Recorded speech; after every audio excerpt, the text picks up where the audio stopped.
This is how close Sue Gray was to the Prime Minister, meeting President Biden alongside Keir Starmer just last month.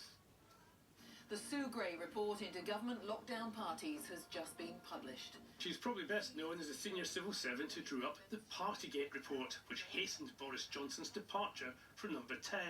The Conservatives were outraged when she traded her Whitehall job for an influential role with Labour. Since last September, she was Keir Starmer's Chief of Staff in opposition and then at Number 10. Her job was to prepare Labour for government, but now in government, Labour look somewhat unprepared. They faced political heat for taking winter fuel payments away from most pensioners, alongside stories about Keir Starmer and other ministers taking donations for clothing and free tickets for big events. Last month, the BBC revealed that Sue Gray was paid more than the Prime Minister. The fact that her salary was leaked was a clear indication of trouble behind the scenes at Number 10.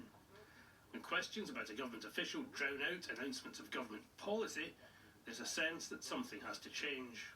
I acknowledge that briefings to you are not helpful to the government. My focus is on what we need to do as a government to change the country for the better.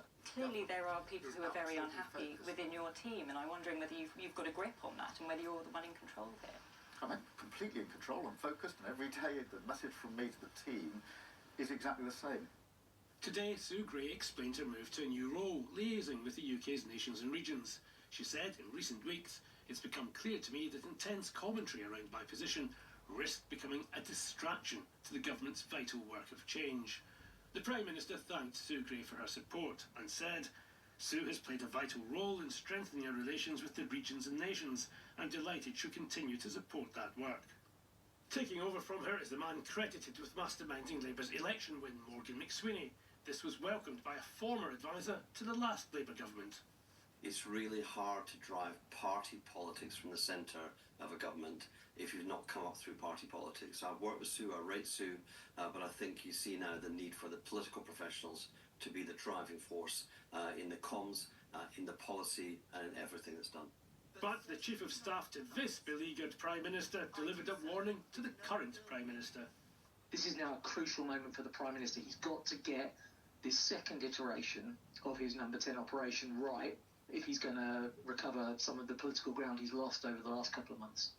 After just 3 months in government, the Prime Minister's reshuffle of his top staff has also placed his own political judgment under renewed scrutiny. And